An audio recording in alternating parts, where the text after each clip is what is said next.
마가복음 14장 53절로 우선 56절까지만 합독을 해보겠습니다. 그들이 예수를 끌고 대제사장에게로 가니 대제사장들과 장로들과 서기관들이 다 모이더라.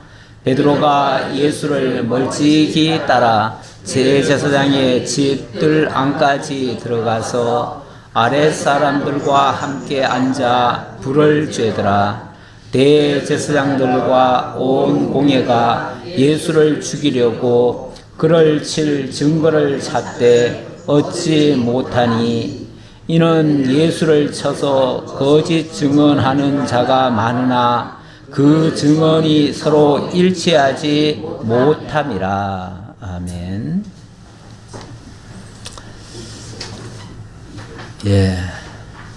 예수께서는 근본 하나님의 아들의 신분을 가지고 계신 분입니다. 그런데 이 땅에 오실 때 가장 낮고 천한 신분이 되셨지요. 하지만 그분은 구원받을 모든 백성들의 주와 그리스도이십니다.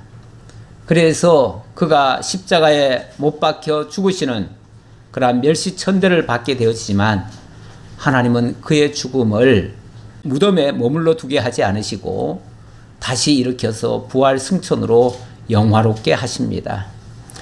이렇게 되실 것을 예수님께서 계속 말씀하셨습니다.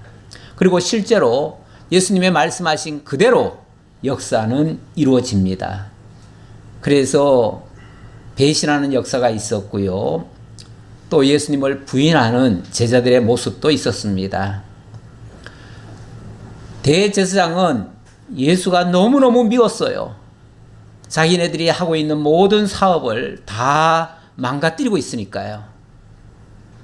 성전을 통해서 엄청난 부와 명예를 얻고 있었는데 예수님이 오셔서 그 성전을 완전히 들러엎듯이 이렇게 하셨거든요. 그래서 예수를 꼭 죽이고 싶어서 죽이고 싶기는 한데 마침 이때가 6월절이었습니다. 6월절 명절 기간에는 있던 죄인도 용서해 줄 판에 갑자기 예수를 죽일 수가 없잖아요. 사형수도 이럴 때는 오히려 사면을 해줄 때거든요. 그런데 예수를 갑자기 잡아서 죽일 수는 없잖아요. 그래서 명절 피하고 나서 죽이자라고 생각을 했는데 예수님의 제자 중 하나인 유다가 와서 내가 예수님을, 우리 선생님을 당신들에게 넘길 테니 돈을 달라 이래가지고 돈을 받고 예수를 팔아버렸습니다. 그래서 갑작스럽게 예수를 잡아서 십자가에 못 박아 죽이는 이런 절차가 벌어지게 되어집니다. 이렇게 되는 과정이 참 인간적인 생각으로 계산적으로도 절대 될 수 없는 일인데 착착 진행이 되어집니다. 예수님은 수없이 제자들에게 이 말씀을 하셨고 마지막 날은 6월절 만찬을 드시면서 이제 나와 떡을 함께 먹는 자가 나를 팔리라. 그리고 너희들이 목자를 치면 다 흩어지리라. 하지만 내가 3일 만에 부활해서 너희들이 있는 곳으로 다 갈 것이다. 이런 말씀까지 다 하셨어요. 그러니까 앞으로 어떻게 전개될 것인지 자세히 다 설명했어요. 그랬을 때 제자들은 한결같이 나는 그렇지 않습니다. 나는 절대로 그렇게 하지 않습니다. 그러면서 딴 사람들은 다 버릴지라도 나는 버리지 않겠습니다라고 베드로가 큰 소리를 쳤지요. 그랬을 때 예수님이 베드로를 향해서 너는 오늘 밤 닭이 2번 울기 전에 네가 나를 3번 부인할 거야. 이렇게 말씀하셨지요. 그래 놓고 겟세마네 동산에 가셔서 예수님은 기도하십니다. 근데 제자들은 쿨쿨 잠만 잡니다. 한번 기도하는 제자들을 깨우시면서 1시간만 같이 우리 기도하자 했는데 1시간 예수님 기도하고 오니까 또 자고 있습니다.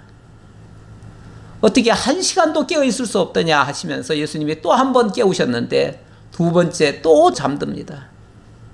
그러더니 세 번째 예수님 오셨을 때는 가룟 유다가 와서 예수님께 입맞춤을 합니다. 입맞추는 게 좋아서 입맞춘 게 아니라 이 사람이 예수니까 잡아가시오라고 하는 사인이었습니다.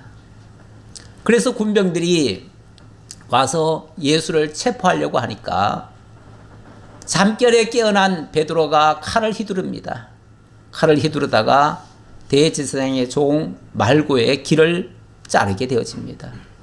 그랬을 때 예수님은 그들을 책망하는 것이 아니라 베드로를 향해서 칼로 대하는 자는 칼로 망하리라 하시면서 그 칼을 당장 집어넣으라 하시고 그 말고의 길을 그 자리에서 고쳐주십니다.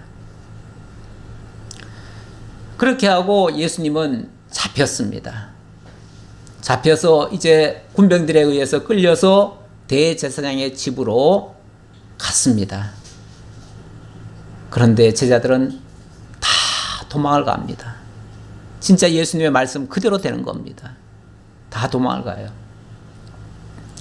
이 장면을, 그 도망가는 장면을 한밤중에 한 청년이 혼이불을 두르고 갑자기 시끌벅적하니까 혼이불을 두르고 밖으로 나왔다가 그 장면을 보고 군병들이 그 청년을 붙잡으니까 혼이불을 버려두고 빨가벗고 도망가는 마가에 의해서 기록이 되어졌습니다. 생생한 그 현장, 그것이 그대로 기록돼 가지고 나왔는데 그 뒤에 베드로가 도망가다 말고 자기가 큰 소리 친 것도 있고 해서 그런지 도대체 예수님이 어떻게 될까 궁금해서 그런지 살금살금 뒤따라오게 되어집니다. 그리고 대제사장의 집으로 들어가게 되어집니다. 그리고 그곳에서 구경꾼인 채 하고 어떻게 되나 하고 그 장면을 지켜보고 있습니다. 바로 그 장면을 오늘 이야기하고 있습니다. 53절. 그들이 예수를 끌고 대제사장에게로 가니 대제사장들과 장로들과 서기관들이 다 모이더라. 지금 한밤중이거든요. 한밤중인데 거기에 대제사장의 집에 사람들이 다 모여 있어요. 공회가 열린 거예요. 긴급 공회가 열린 거예요. 원래 공회는 이렇게 밤에 여는 거 아닙니다. 밤에 여는 자체도 불법입니다.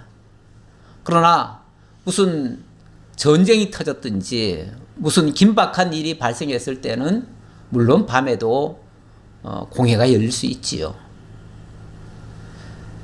예, 어쩌면 이들은 미리 다 알려놓은 겁니다. 만반의 준비를 다 갖춰놓은 겁니다.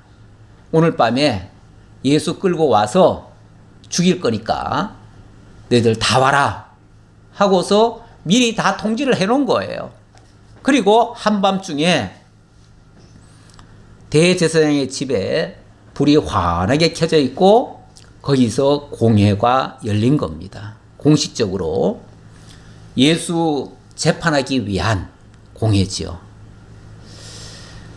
자, 그렇게 해서 다 모였다라고 이야기를 해놓고 베드로가 예수를 멀찍이 따라 대제사장의 집 뜰안까지 들어가서 아랫사람들과 함께 앉아 불을 쬐더라.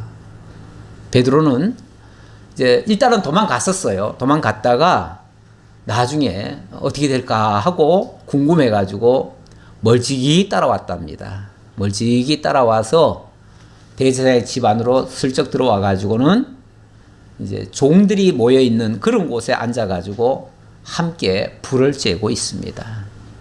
참 한가롭지요?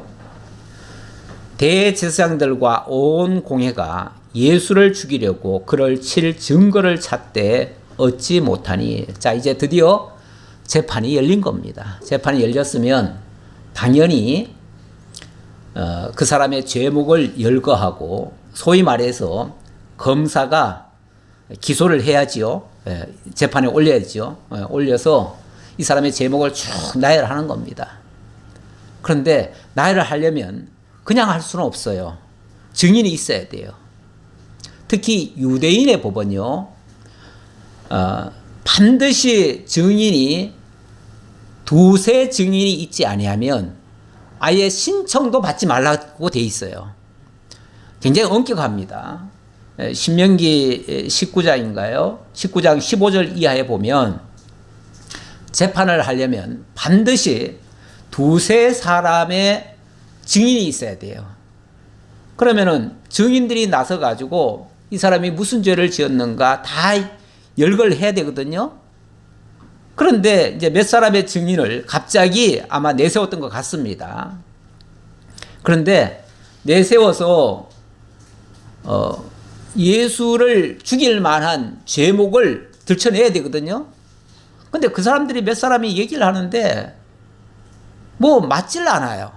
이야기가 맞질 않아요. 하기야 이게 지금 갑자기 일어난 일 아닙니까? 보통 사람들은 다 모르는 일이에요.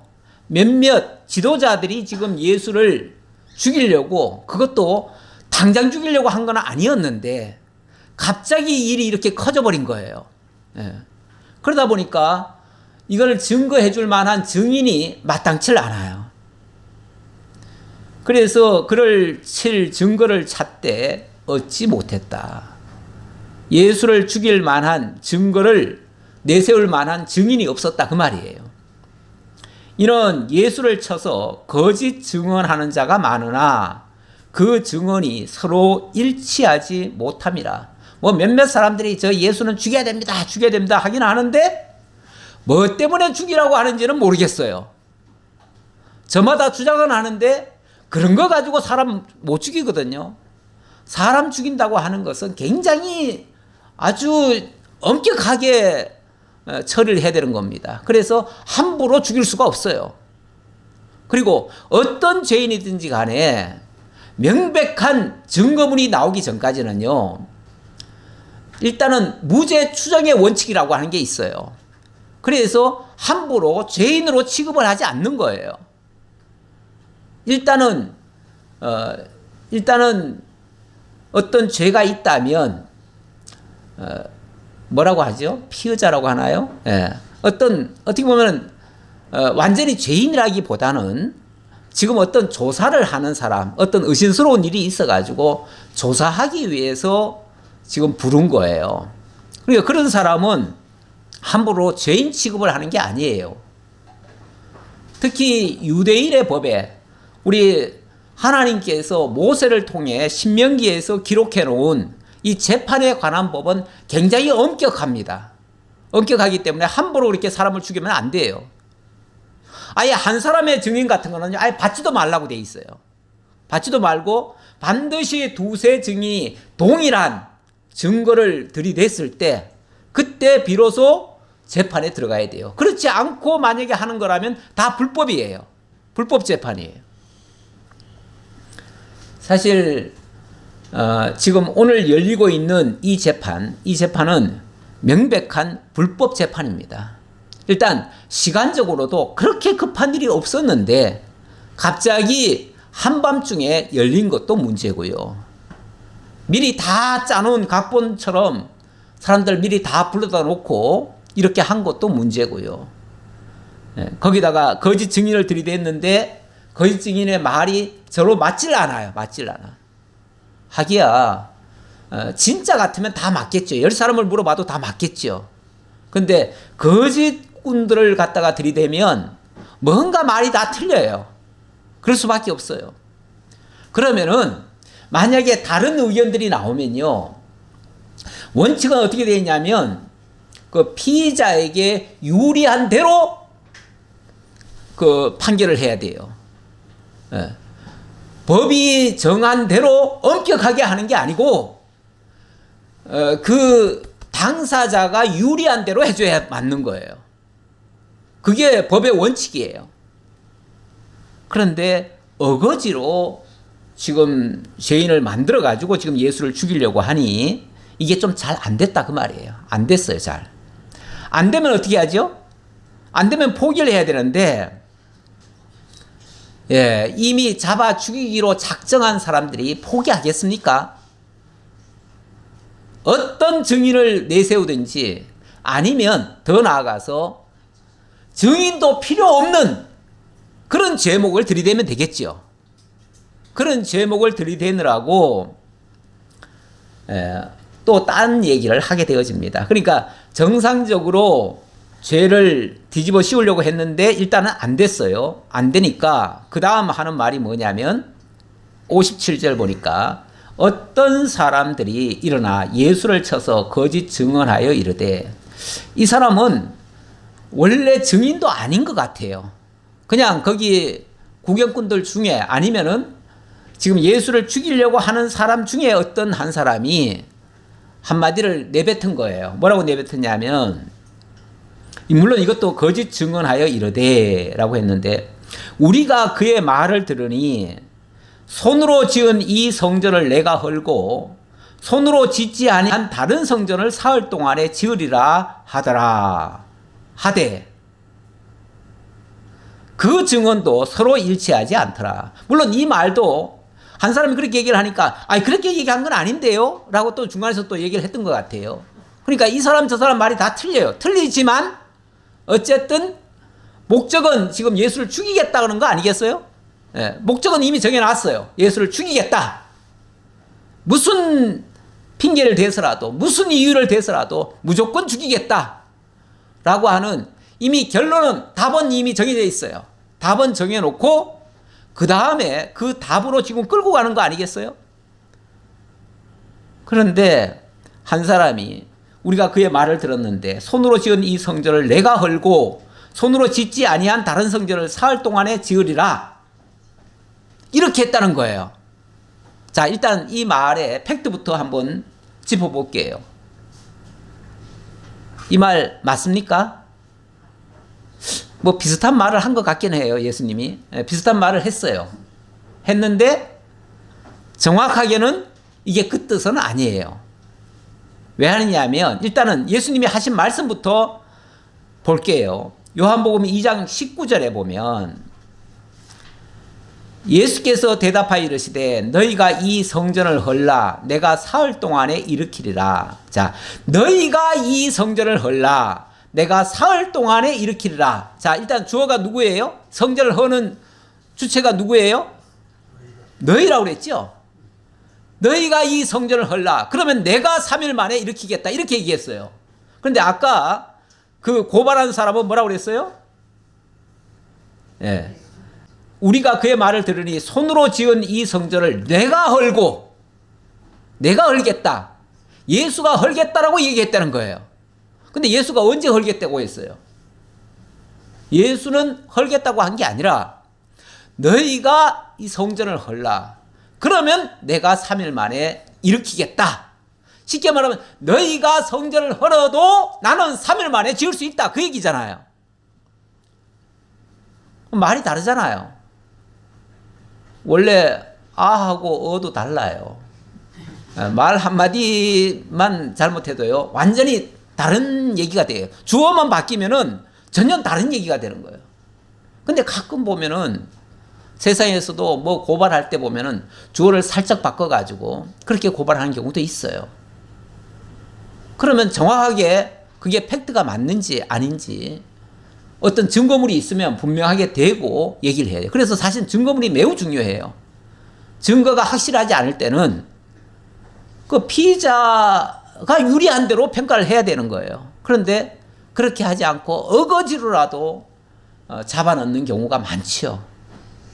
그런데 몇십 년 지난 후에 다시 재심을 해보면은 무죄로 나는 경우도 많아요. 그래서 세상에서도 참 억울하게 당하는 사람들이 꽤나 많습니다. 예, 어쨌든 예수님에 대해서 지금 뭔가 말을 비틀어 가지고 예수님이 직접 자기가 이 성전을 헐고 그리고 자기가 이 성전을 그러니까 이 성전이 아니죠. 너희가 이 성전을 헐고 내가 다른 성전을 사흘 동안에 지으리라 이렇게 얘기했다는데 이것도 틀린 말이에요. 그렇죠? 너희가 이 성전을 헐라 내가 3일 만에 짓겠다 했지 다른 성전을 짓겠다 이렇게 말한 것도 아니에요. 예. 그러니까 이게 지금 뭔가 비슷한 말 같기는 한데 정확한 말이 아니에요. 맞지 않는 말이에요. 그러다 보니 옆에서 그렇게 말한 건 아니야 라고 했겠지요. 그러니까 이 말이 자꾸만 이 사람 말과 저 사람 말이 틀리더라 그 말이죠. 그래서 그 증언도 서로 일치하지 않더라. 그 증언도 서로 일치하지 않아요. 그러면 이렇게 증언이 엇갈리는 것이 나오면요, 일단 그 증언을 채택을 해야 될까요, 말아야 될까요? 채택하면 안 되죠. 원칙은 하면 안 돼요.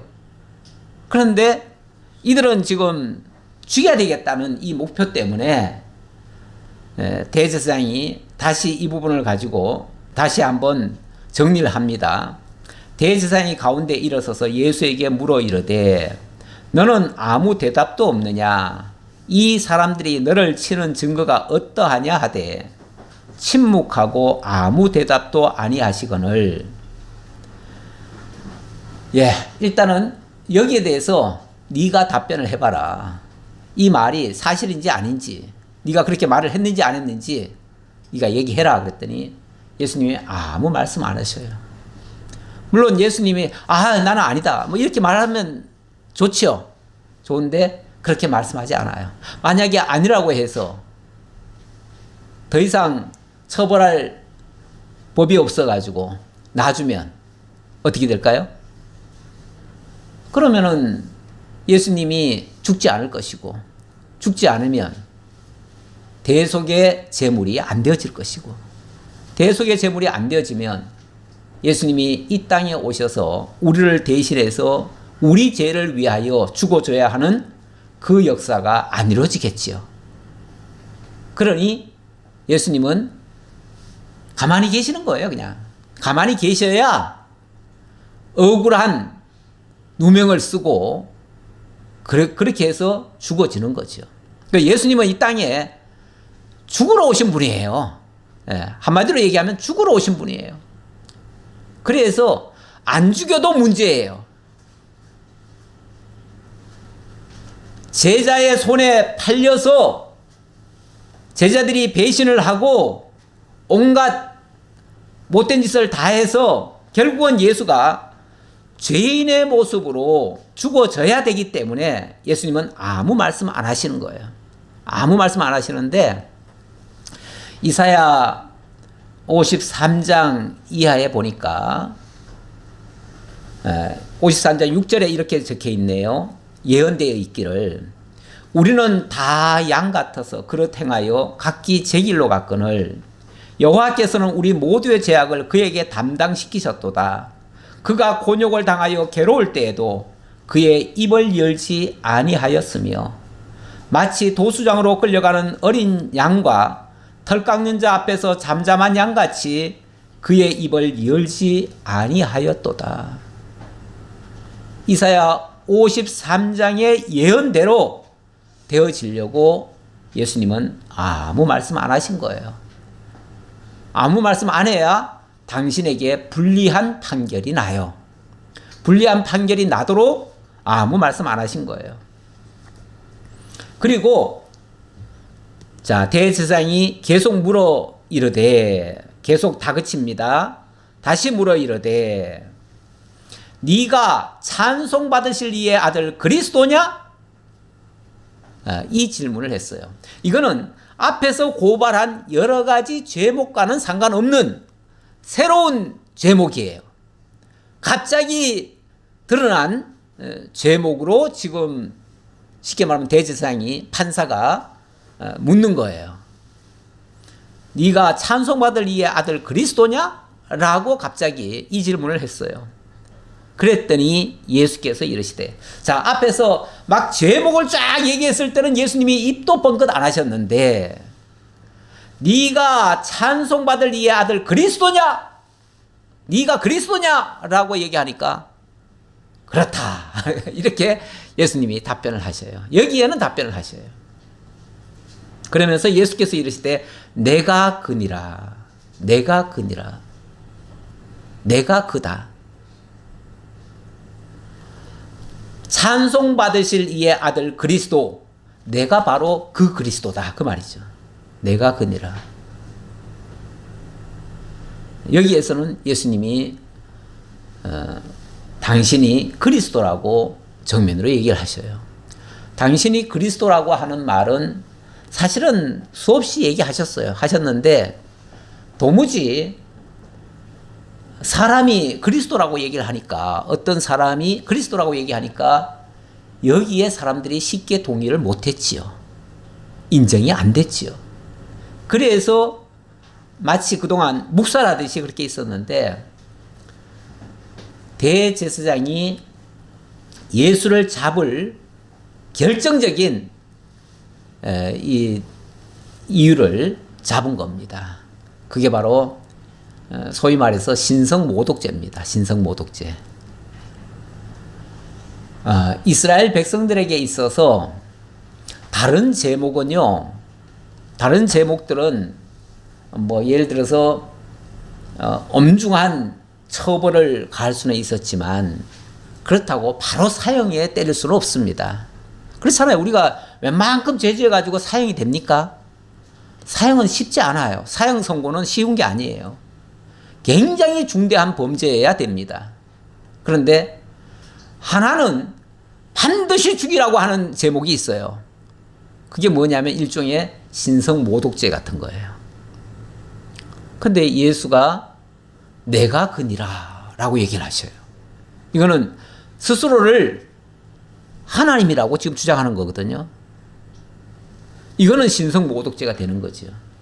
그러면서 당신이 그 그리스도라고 하는 그 증거로 스스로가 여기에 대해서는 적극적으로 얘기를 하시네요.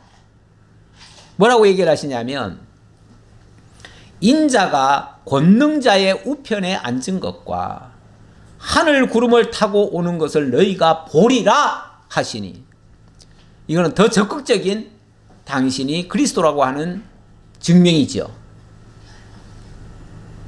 예수가 바로 인자는 당신을 가리킬 때 인자라고 표현하셨어요. 내가 권능자의 우편에 앉은 것, 권능자의 우편, 권능자는 절대 권능자는 하나님밖에 없지요. 대주제이신 여호와 그분밖에 없지요.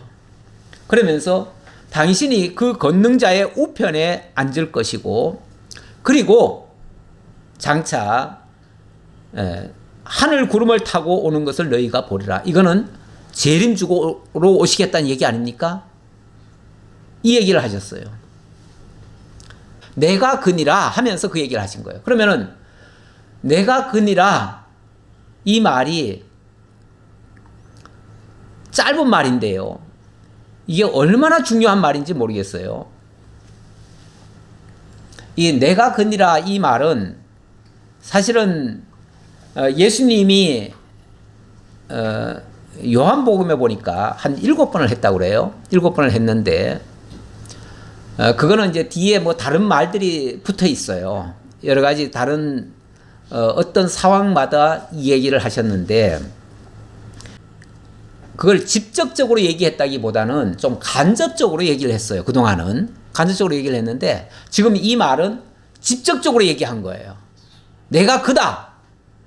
여기서는 물론 그리스도라고 얘기를 했지만 이 말이 구약 성경에 딱 한 번 나옵니다. 한 번 나오는 게 어디냐면은 출애굽기 3장에 나오는데요. 출애굽기 3장에 보면 하나님께서 모세를 이스라엘 백성들을 구원하라고 애굽 땅으로 보내잖아요.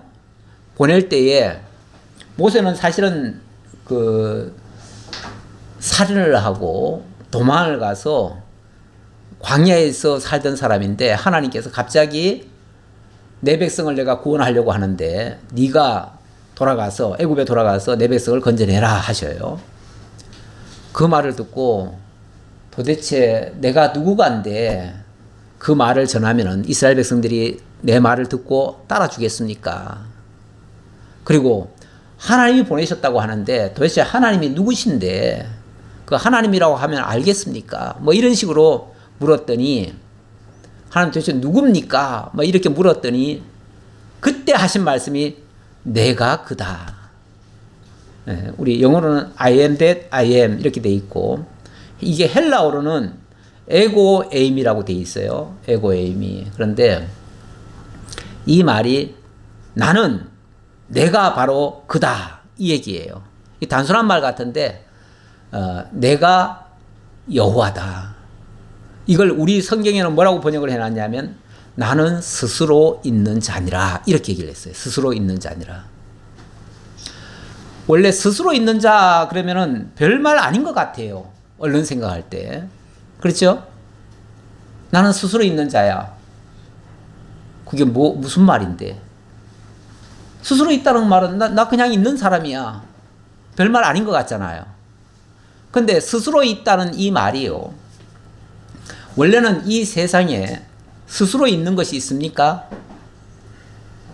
근원적으로 올라가 보면 이 세상에 모든 것이 다 저절로 있었습니까? 물론 노자의 그 자연 사상에 의하면은 이 세상의 모든 것은 다 스스로 있었다. 그래가지고 스스로 그러하다라는 뜻으로 자연이라고 하는 표현을 써요. 자연. 자연은 원래 그대로 있는 것. 이렇게 해석을 하지요. 맞습니까? 이 세상의 모든 것들이 다 스스로 있는 것들입니까? 우리 기독교에서는 그렇게 생각하지 않지요. 이 세상의 모든 것들은 저절로 있는 게 하나도 없습니다. 다 하나님이 지으셨어요. 하나님이 짓기 전에 이 세상은 아무것도 없었어요. 아무것도 없었는데 스스로 계신 분이 계셔요. 여기 스스로 있는 자라는 말은 내가 영원 자존하는 자다. 나는 원래부터 있었던 유일무이한 존재다. 하나님의 존재 외에는 스스로 있는 자가 없어요. 하나님만이 유일한 스스로 계신 분이고 그분이 여호와셔요. 그분이 창조주시고 그분이 세상 모든 것의 근원이셔요. 그런데 예수가 뭐라고 그러냐면 내가 그야 그렇게 얘기하는 거예요. 내가 그 스스로 있는 그분이야 이 얘기를 하는 거예요. 아무도 그렇게 말하면 안 되는 얘기인데 예수님이 내가 그야 이렇게 얘기를 하는 거예요. 그러니까 대제사장이 발칵 뒤집히는 거죠. 그 소리를 듣는 모든 사람들이 깜짝 놀라는 거죠. 이게 무슨 소리야? 네가 하나님이란 말이야? 물론 아까는 이제 그리스도라고 얘기했지만 그리스도라고만 해도 그리스도는 어떻게 되죠? 하나님의 아들. 물론 우리는 삼위일체라고 해가지고 그리스도도 그냥 하나님이에요. 사실 우리가 이해하기 위해서 하나님의 아들, 하나님의 독생자, 이 땅에 우리 인간의 모습으로 올 때는 독생자의 모습으로 오셨잖아요. 사람의 모습을 띠고 오셨으니까 그렇게 표현을 하지만 근본 하나님이신 거예요. 하나님. 자, 그 얘기를 하니까 발칵 뒤집히는 거죠. 깜짝 놀라는 거죠. 그러면서 아마 이 정도로 얘기하면요. 이 정도로 얘기하면 보통 사람들 같으면 만약에 예수에 대한 어떤 적대감이 없었던 일반인 사람의 입장에서는 별 미친놈 다 보겠네. 이 정도 하고 넘어가겠죠. 그런데 지금 예수는 정말로 미워 죽일 사람이거든요. 미워서 죽일 사람이기 때문에 잘 걸렸다 이렇게 되는 거죠. 그래서 그걸 가지고 이유를 잡는 거죠. 죽일 제목을 잡는 거죠. 그러면서 대제사장이 자기 옷을 찢으며 이르되 우리가 어찌 더 증인을 요구하리요? 더 이상의 증인이 무슨 필요가 있겠느냐? 모든 재판에는 아까 반드시 두세 증인이 있어야만 그걸 가지고 근거를 삼아서 판결을 낼 수가 있는데 예수가 이렇게 말을 했다고 하는 것은 이건 더 이상의 다른 증거가 필요 없다. 이 얘기죠. 그러면서 곧바로 뭐 이의 제기할 것도 없어요. 이의 제기할 것도 없고, 그리고 다른 증인 더 부를 것도 없고, 그러면서 64절, 그 신성 모독하는 말을 너희가 들었도다. 신성 모독하는 말, 바로 예수를 신성 모독죄로 처벌하고자 하는 거죠. 신성 모독죄는 반드시 다른 처벌이 없어요. 무조건 사형이에요. 신성 모독죄는. 그러니까 뭐 다른 거 뭐 고려하고 말고 할 것도 없어요. 이건 무조건 사형이야. 라고 하면서 신성 모독하는 말을 너희가 들었도다. 너희는 어떻게 생각하느냐 하니 그들이 다 예수를 사형에 해당한 자로 정죄하고, 소위 말해서 이제 대제사장이 판결 내리는데 거기에 이제 배심원들이 쫙 있을 거 아니겠어요? 그 사람들한테 너희들은 어떻게 생각하느냐 하니까 이건 뭐 두말할 것도 없습니다. 무조건 이건 사형입니다. 이렇게 다 배심원들이 함께 사형으로 정죄를 했다 그 말이죠. 그랬더니 어떤 사람은 그에게 침을 뱉으며 그의 얼굴을 가리고 주먹으로 치며 이르되 선지자 노릇을 하라 하고, 하인들은 손바닥으로 치더라. 하인들조차도 손바닥으로 치더라. 일단 대제사장이 쉽게 말하면 사형하고 이제 때리니까 거기에 또 몇몇 사람들은 더 격분이 돼가지고 덩달아 이제 격분된 거죠. 덩달아 격분돼가지고 막 침을 뱉는 겁니다. 원래 유대인들이 가장 그 안 좋은 사람들을 향해서, 가장 큰 죄를 지은 사람들을 향해서 침을 뱉습니다. 그리고 신발을 들어 던지고 뭐 이런 식으로 합니다. 그런데 바로 그런 모습을 보이는 거죠. 침을 뱉고 얼굴을 가리고 주먹으로 치고, 그러면서 이르되 선지자 노릇을 하라. 이거는 이제 조롱하는 말이죠. 선지자 노릇을 하라. 그동안 예수가 선지자라고 불리워졌잖아요. 불리워졌어요. 그러니까 선지자라고 하는 정도는 누구나 인정을 할 수 있어요. 왜냐하면 보통 사람들이 잘 보지 못하고 알지 못하는 것을 이야기를 하면 이 사람은 하나님께서 뭔가 계시를 주셔서, 깨달음을 주셔서 선지자 역할을 하는구나, 그렇게 인정을 해요. 그래서 그동안 요한에 대해서 선지자라고 얘기를 했고, 또 예수님을 향해서도 선지자라고도 인정을 하는 사람들은 있었어요. 지금도 유대인들이 예수가 그리스도라고 하는 사실은 인정하지 않지만 예수가 선지자라고 했을 때는 인정을 합니다. 지금 유대인들도. 그러니까 선지자 정도는 인정을 하는데 그리스도로는 절대 인정을 못하지요. 그리스도로 인정하는 것은 곧 하나님으로 인정하는 거기 때문에 그렇게는 못하겠다 그 얘기죠. 자, 어쨌든 선지자 노릇이나 똑바로 해라 그 얘기겠죠. 선지자 노릇이나 똑바로 할 것이지 무슨 네가 하나님이라고 그러냐, 이런 얘기죠. 제가 아까 요한복음에서 나는 그다라는 표현이 한 7번 있다고 그랬는데, 거기는 그냥 그 말만 딱 한 게 아니라 나는 무엇이다 이렇게 얘기를 한 거예요. 그 말 제가 그냥 참고로 좀 설명을 드리고 넘어갈게요. 예. 나는 생명의 떡이다 이렇게 얘기했을 때 나는 무엇이다, 나는 무엇이다라고 한 것이 에고에임인데 거기에다가 생명의 떡이라고 덧붙여서 말씀하신 거죠. 그리고 나는 세상의 빛이다, 나는 양의 문이다, 나는 선한 목자다, 나는 부활이요 생명이다, 나는 길이요 진리요 생명이다, 나는 참 포도나무다, 이런 식으로 쭉 얘기를 하셨는데 이걸 다 종합하면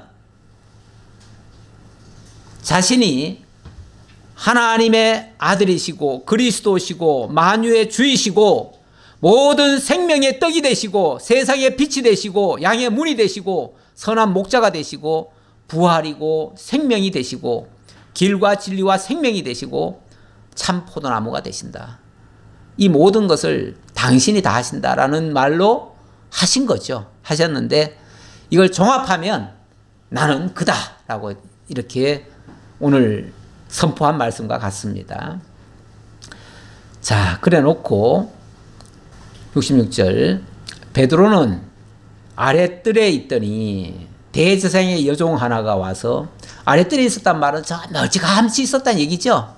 그게 이제 대제사장 우리 이제 재판장에도 가보면은 지난번에 대법관 그런 재판할 때 보면 대법관은 저 높은 데 있잖아요. 그렇죠? 제일 높은 데. 제일 높은 의자에 제일 아주 좋은 자리에 딱 앉아 있잖아요. 보통 방청객들은 저 밑에 가 있어요. 베드로는 저 아랫뜰에서 대제사장의 그 종들과 함께 거기서 지금 불을 쬐고 있어요. 구경하고 있어요. 그런데 그 곁으로 대제사장의 여종 하나가 와서 베드로가 불 쬐고 있는 것을 보고 주목하여 이르되 자세히 이렇게 보더니만 너도 나사렛 예수와 함께 있었도다 이렇게 얘기를 하는 거예요. 언젠가 봤던가 봐요. 예수님과 함께 다니던 모습을 봤던가 봐요. 그러니까 베드로가 좀 당황해가지고 베드로가 부인하여 이르되 나는 네가 말하는 것이 무엇인지 알지도 못하고 깨닫지도 못하겠노라 하며 앞들로 나가세. 아니 당당하면 가만히 있지 왜 또 앞들로 나갑니까? 예, 자기가 들켰다라고 생각하니까 그 자리를 얼른 피하는 거죠. 예. 그랬더니 여종이 그를 보고 곁에 서 있는 자들에게 다시 이르되 이 사람은 그 도당이라 하되 또 부인하더라. 예. 그랬더니 그 여종이 다른 사람 보고 또 얘기를 했나 봐요. 그랬더니 또 부인을 하더래요. 조금 후에 곁에 서 있는 사람들이 다시 베드로에게 말하되 너도 갈릴리 사람이니 참으로 그 도당이니라 하니라. 자, 이 말은 이제 처음에는 한 여종이 얘기를 했는데 여종의 친구들한테도 얘기를 한 거 아니겠어요? 근데 그 다음에는 그 주변에 있는 모든 사람들이 가만히 보니까 진짜 맞는 것 같아요. 그러니까 다 합세해서 너 정말 그 도당 맞다 라고 지금 얘기를 한 거예요. 그러나 베드로가 저주하며 맹세하되 나는 너희가 말하는 이 사람을 알지 못하노라 하니. 사람이 이렇게 비열하고 비겁하고 남 얘기가 아닙니다. 우리도 이런 상황이 되면 죽을 상황이 되면 먼저 뛰어내릴 수도 있습니다. 원래 배가 파손하면요 먼저 뛰어내리는 사람들이 앞장서서 뛰어내리려고 합니다. 함께 있다가는 같이 죽으니까요. 누가 불리하면 다 먼저 뛰어내리는 것이 세상 인심입니다. 베드로도 얼마나 다급했든지 뭐 생각할 겨를이 없습니다. 어쨌든 이 위기를 모면해야 되겠다는 그 생각 한 가지밖에 없습니다. 이렇게 사람이 그 순간적으로 위기를 모면하려고 때로는 별의별 말을 다 할 수도 있습니다. 발뺌하느라고. 그래서 발뺌하는데 그냥 발뺌해가지고는 안 들어줄 것 같으니까 저주하며 맹세까지 했대잖아요. 어떻게 저주했는지는 정확히 모르겠으나 뭐 어떤 사람은 그러잖아요. 내가 뭐 하면은 내가 손에 장을 치진다고. 그런 맹세를 했는지 모르겠어요.